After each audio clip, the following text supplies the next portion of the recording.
हाँ तो अग्निवीरों, नमस्कार, जय हिंद, राम राम। आज हम जो अग्निवीर के इम्पोर्टेंट प्रश्न हैं वो लेके आए हैं। केवल शॉर्ट में आपको एक अच्छी तैयारी, सारे इम्पोर्टेंट प्रश्न लेंगे। इसके अलावा आपको कोई किताब, कोई गाइड पढ़ने की जरूरत नहीं है। और जितने भी साइंस के सवाल हैं वो आपके सारे सही जाएंगे। बस आप ये नोट्स जो हैं इनको याद करिए। ये डिस्क्रिप्शन पे भी डाल देंगे, एप्लीकेशन पे भी मिलेंगे आपको। और आप टेस्ट देते रहिए और इनका अभ्यास करते रहिए। लगभग पूरी साइंस हम इसको आपको कवर करा देंगे। तो आज हमारा जो टॉपिक है वो है कोशिका। अगर हम जीव विज्ञान को शुरू करते हैं तो हम जीव विज्ञान को कोशिका से शुरू करते हैं। और अगर रसायन विज्ञान को शुरू करते हैं तो हम परमाणु से करते हैं। और भौतिक विज्ञान को करते हैं तो भौतिक राशियों से हम उसको शुरू करते हैं। तो आप ये एक बेसिक बात है जीव विज्ञान की, क्योंकि हमारा जीवों का जो शरीर है उसकी सबसे छोटी संरचनात्मक क्रियात्मक इकाई जिसे हम कोशिका कहते हैं वो होती है। तो कोशिका से ही हम इसको स्टार्ट करेंगे। तो संरचनात्मक और क्रियात्मक शब्द आपके लिए हो सकता है भारी रहूं। तो संरचनात्मक और क्रियात्मक हमने पढ़े समय, मतलब क्या है इनका? जो जीव की क्या बनाता है? संरचना बनाता है। सबसे छोटा वह भाग जो जीव की क्या इकाई है? संरचनात्मक इकाई है। और वो ही इकाई के रूप में क्रिया करता है। तो संरचनात्मक और क्रियात्मक इकाई क्या कहलाती है? कोशिका कहलाती है, सेल। अंग्रेजी में इसे सेल के नाम से संबोधित किया गया था। कोशिका, कोशिका को ही क्या कहते हैं? कोशिका को ही कहते हैं सेल। ये जो सेल शब्द है, ये क्योंकि जब पहली बार कोशिका देखी थी तो ये जो सेल शब्द बना है ये बना है सेलुला से। किससे बना है? सेलुला से। और सेलुला जो शब्द है इसका तात्पर्य होता है छोटा कमरा, एक लिटिल रूम, स्मॉल रूम। ठीक है, क्योंकि इसकी जो आकृति है वो शुरुआत में इस तरह से मानते थे, तो इसको छोटा कमरा, एक आयताकार कमरा होता है उस तरह का इसको माना जाता है। अगर हम ये चित्र में, डायग्राम में देखें तो हम देख पा रहे हैं ये एक प्रारूपिक कोशिका का चित्र है। और इस डायग्राम में बाहर की ओर जो दिखाई दे रहा है, बाहर की ओर जो दिखाई दे रहा है ये है सेल मेम्ब्रेन या कोशिका की झिल्ली। हिंदी में क्या कहेंगे इसे? कोशिका की झिल्ली कहेंगे। और इस कोशिका की झिल्ली के अंदर, झिल्ली से लगाकर केंद्रक तक एक जाल बिछा हुआ है। ये नीले रंग में आपको दिखाई दे रहा है। इस जाल को कहते हैं अंतः प्रद्रवी जालिका। इसे क्या कहेंगे? अंतः प्रद्रवी जालिका। ये कोशिका झिल्ली पे आने वाले जो भी पदार्थ हैं उनको केंद्रक तक पहुंचाएगी। मैं मोटा मोटा इसी चित्र में आपको समझा देता हूं टॉपिक, ताकि आप जब अपन टॉपिक की तरफ जाएंगे तो आपको थोड़ा सरल लगेगा। तो ये जो झिल्ली है, झिल्ली से होते हुए जो भी पदार्थ है उनका आवागमन करने का काम करती है अंतः प्रद्रवी जालिका। यहां भारी भारी अंग्रेजी लिखी हुई है, अंतः प्रद्रवी जालिका, एंडोप्लाज्मिक रेटिकुलम। अपने को याद रखना है अंतः प्रद्रवी जालिका। और ये अंतः प्रद्रवी जालिका कितने प्रकार की होती है भाई? 2 प्रकार की होती है। इसके अंदर अगर राइबोसोम उपस्थित है तो उसे बोलते हैं कणिकामय, क्योंकि कण है, खुरदरा है। ठीक है। और दूसरी अगर नहीं है तो वो प्रारूप होगा अकणिकामय। अकणिकामय। तो जो कणिकामय है उसको बोलते हैं खुरदरी अंतःप्रद्रवी जालिका। और जो अकणिकामय है उसको बोलते हैं चिकनी अंतःप्रद्रवी जालिका। तो 2 प्रकार के अंतःप्रद्रवी जालिका हो गई। देखो पहला भाग हुआ कोशिका झिल्ली, सबसे बाहर की ओर। ये अपन पेन से अपन इसका कलर चेंज कर लेते हैं। ये जो बाहर की ओर दिख रहा है अपने को, मैं जो ये बना रहा हूं ये इसकी झिल्ली है। अगर ये जंतु कोशिका है तो बाहरी आवरण झिल्ली पाया जाएगा, ये भी ध्यान रखें। पादप कोशिका में जब हम अंतर पढ़ेंगे तब झिल्ली बाहर नहीं होती। कोशिका झिल्ली के ऊपर भी एक आवरण होता है जिसे कोशिका भित्ति कहते हैं। लेकिन जब हम जंतु कोशिका की बात करते हैं तो बाहरी आवरण कौन सा होता है? कोशिका झिल्ली होता है। नंबर 1 सवाल, जंतु कोशिका में बाहरी आवरण कोशिका झिल्ली, पादप कोशिका में बाहरी आवरण कोशिका भित्ति। 2 सवाल हो गए। सवाल नंबर 3, जो झिल्ली से केंद्रक तक पदार्थों का आवागमन करती है, कंकाल का काम करती है, वो कौन होती है? वो अंतः प्रद्रवी जालिका होती है। और अंतः प्रद्रवी जालिका के ऊपर यदि राइबोसोम पाए जाते हैं तो उसे बोलते हैं खुरदरी अंतः प्रद्रवी जालिका। और अगर उस पर राइबोसोम नहीं होते, सतह चिकनी होती है, तो उसे चिकनी अंतः प्रद्रवी जालिका कहते हैं। फिर अगर बात करें आगे अगली हम बात करें यहां पर, ये जो गोलाकार आकृति में इस तरह का दिखाई दे रहा है अपने को, ये कहलाते हैं लाइसोसोम। क्या कहलाते हैं? लाइसोसोम। लाइसोसोम एंजाइम के पाचन का काम करते हैं, लेकिन कभी कभी ये इतनी खतरनाक हो जाती है कि एंजाइम निकालते निकालते कोशिकांगों का पाचन करते करते कोशिका को ही पचा जाते हैं। इसलिए इन्हें आत्मघाती थैली कहते हैं। तो कोशिका की आत्मघाती थैली कौन सी हुई? लाइसोसोम हुई। ये जो गोलाकार आकृति में आपको दिखाई दे रही है, ये अपन वापस इरेज कर देते हैं इसको। दिख रहा है सबको ग्रीन कलर में, दोहरा झिल्ली वाला कोशिकांग, तो इसे हम लाइसोसोम कहेंगे।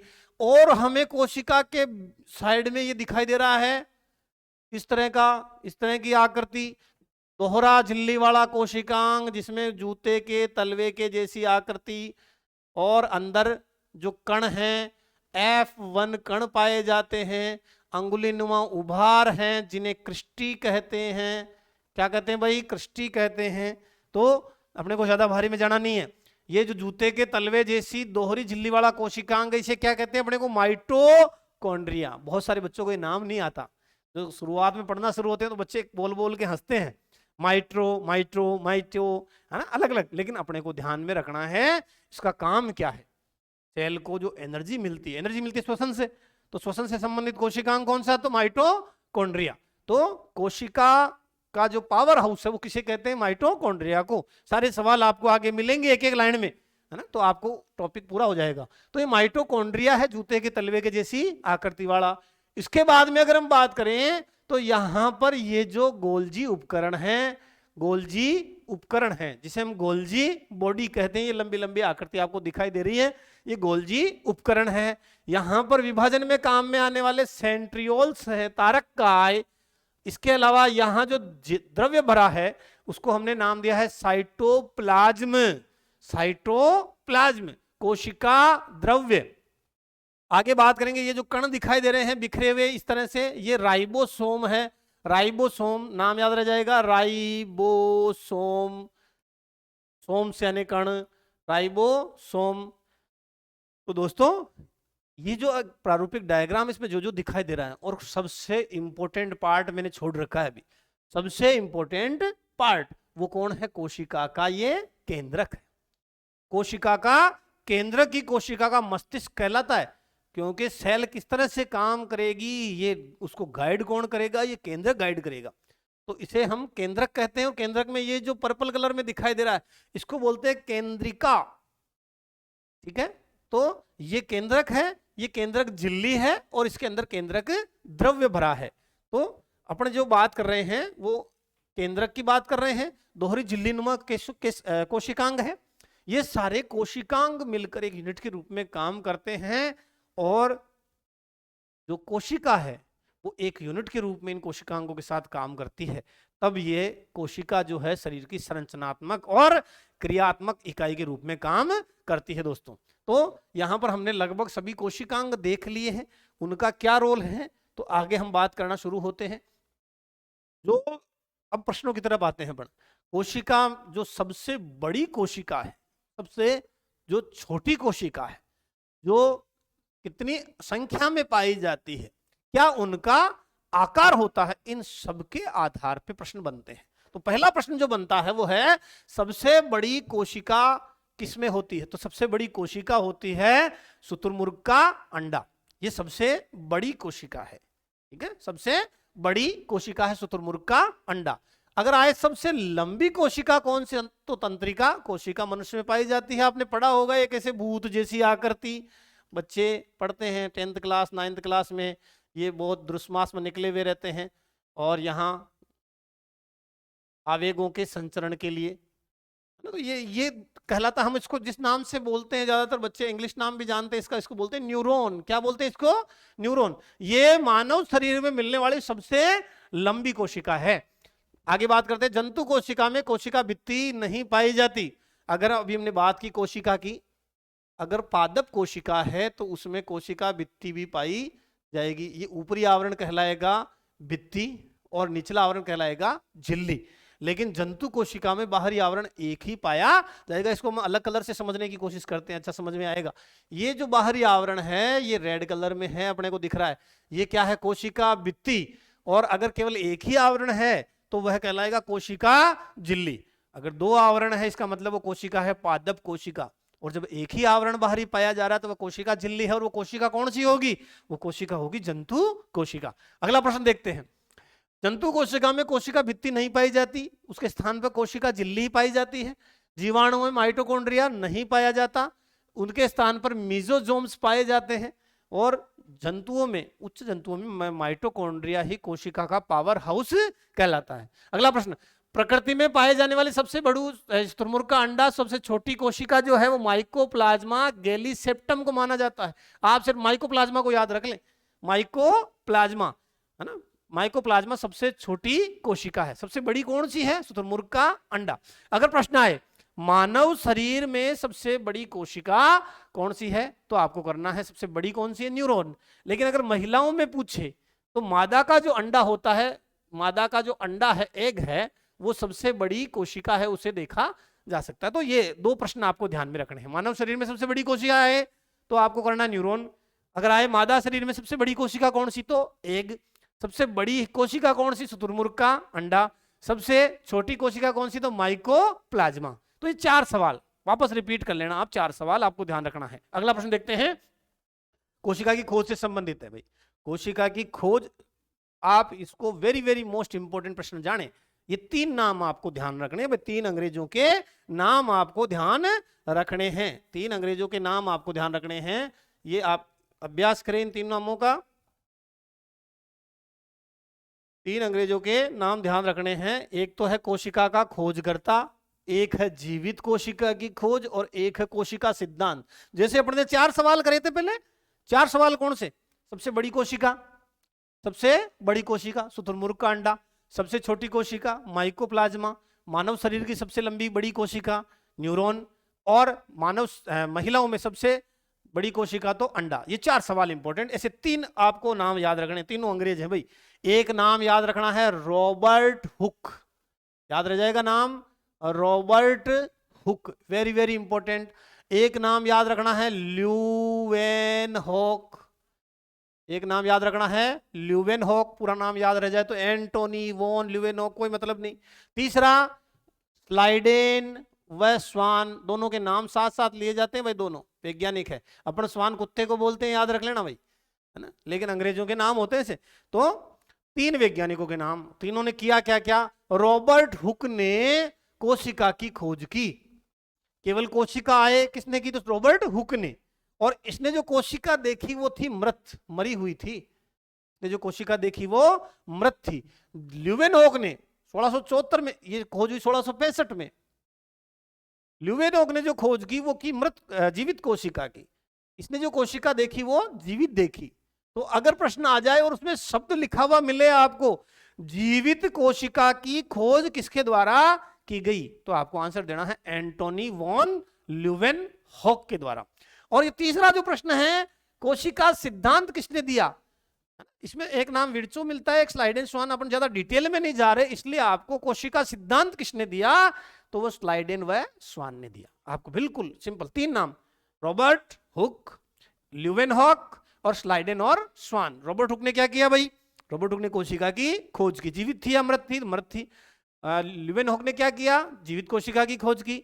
तीसरा इंपॉर्टेंट सवाल, कोशिका सिद्धांत किसने दिया, तो स्लाइडेन और स्वान ने दिया। अगला प्रश्न देखते हैं, ये आगे तीनों। सर्वप्रथम कोशिका की खोज 1665 में कॉर्क के अंदर की, रॉबर्ट हुक ने की। बाद में कोशिका का चित्र अपने जो किताब है माइक्रोग्राफिया में लिखा।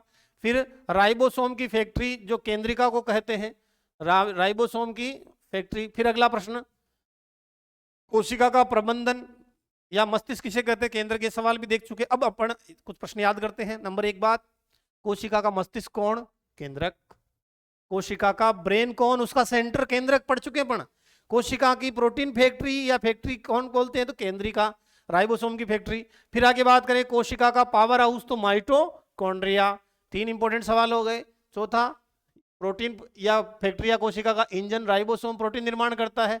कोशिका का रसोई घर, हरित लवक, क्यों, हरे पेड़ पौधों में इसकी सहायता से भोजन बनाते हैं, इसलिए इसको कोशिका का किचन या कोशिका का रसोई घर कहते हैं। अगला, कोशिका का अंतः कंकाल, अभी हमने बात की, कोशिका के अंदर केंद्रक से झिल्ली तक का मार्ग प्रदान करता है, इसलिए इसे क्या कहते हैं, कोशिका का अंतः कंकाल। फिर बात करते हैं कोशिका के आत्मघाती थैली, तो लाइसोसोम, अभी हमने बात की, क्योंकि कोशिका को ही पचा देता है। अगला प्रश्न, कोशिका का स्रावी अंगक गोल्जी काय कहलाता है। तो यहां 5-6 प्रश्न आ गए, 5-6 प्रश्न आ गए, वापस अपन रिपीट करते हैं। देखो, याद करें आप, बिल्कुल कंठस्थ करें। नंबर 1 सबसे ज्यादा पूछा जाने वाला पावर हाउस, है ना, पावर हाउस।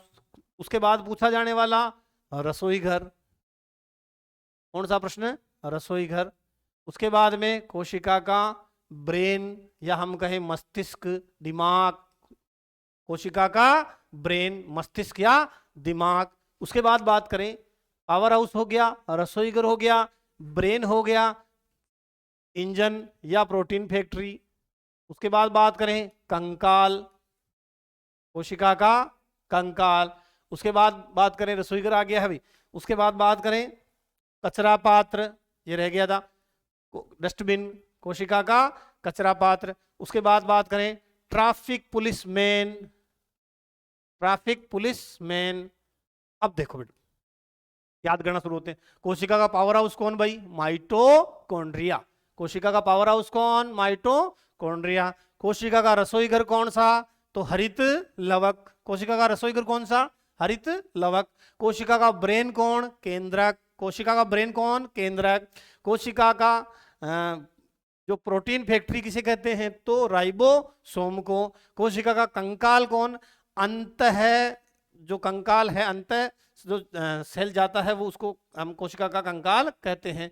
फिर कचरा पात्र, एंडोप्लाज्मिक रेटिकुलम, यहाँ अंत प्रद्रवी जालिका ज्यादा शब्द सही रहेगा, एंडोप्लाज्मिक रेटिकुलम। कोशिका का कचरा पात्र किसे बोलते हैं भाई, रिक्तिका को। रिक्तिका के अंदर जितना भी कचरा है वो डाल दिया जाता है सेल में, इसलिए उसे कोशिका का डस्टबिन कहते हैं, याद रखना, अच्छा सवाल है। अगला, कोशिका का ट्रैफिक पुलिसमैन, कोशिका झिल्ली को कहते हैं। ये पारगम में चयनात्मकता लगती है, यानी जो चीज काम की उसे अंदर जाने देती है और काम की नहीं उसे बाहर रोकती है, इसलिए इसे ट्रैफिक पुलिसमैन कहते हैं। तो इंपॉर्टेंट सवाल, 7 सवाल लिखे पढ़ने, पावर हाउस, रसोई घर, ब्रेन, प्रोटीन, कंकाल, कचरा पात्र, ट्रैफिक पुलिसमैन। फिर आगे बात करें कोशिका की परिभाषा के बारे में, तो कोशिका जीवधारियों की संरचनात्मक और क्रियात्मक इकाई होती है। अगला प्रश्न देखते हैं, वास्तविक केंद्र की उपस्थिति के आधार पर कोशिका को 2 प्रकार में बांटा जाता है, एक है प्रोकैरियोटिक और एक है यूकैरियोटिक। प्रो यानी पूर्व और एक है यू बना है ट्रू से यानी वास्तविक। अगर बात करें कोशिका के अंदर पाया जाने वाला केंद्रक, केंद्रक में दोहरी झिल्ली है, झिल्ली के अंदर छिद्र हैं, झिल्ली के अंदर छिद्र हैं और केंद्रिका व्यवस्थित है, तो वह कहलाएगा यूकैरियोटिक कोशिका। लेकिन जीवाणुओं में नील हरित शैवालों में, जीवाणुओं में नील हरित शैवालों में या निम्न जीव हैं उनके अंदर प्रोकैरियोटिक जो कोशिका है वो पाई जाती है। अगला, सबसे पहले कोशिका का पता रॉबर्ट हुक ने लगाया, अपन कर चुके हैं प्रश्न, माइक्रोग्राफिया पुस्तक में लिखा, ल्यूवेनहोक ने सबसे पहले जीवित कोशिका के बारे में बताया। तो यहां हमने कुछ प्रश्न लिए हैं, इंपॉर्टेंट प्रश्न है, 9 प्रश्न एक साथ, 4 1 और ऐसे करके अपने 15 से 20 इंपॉर्टेंट प्रश्न अलग छांटे हैं और इसी का पार्ट 2 अपन अगले लेके आएंगे। तो आप पूरा मैटर पढ़ने के लिए, डिस्क्रिप्शन के लिए ज्यादा आप अग्निवीर के हिसाब से मैटर पर्याप्त है, आपको ये नोट्स भी मिल जाएंगे, तो आप तैयारी करें और जुड़े रहिए और करियर बनाइए। बहुत बहुत धन्यवाद।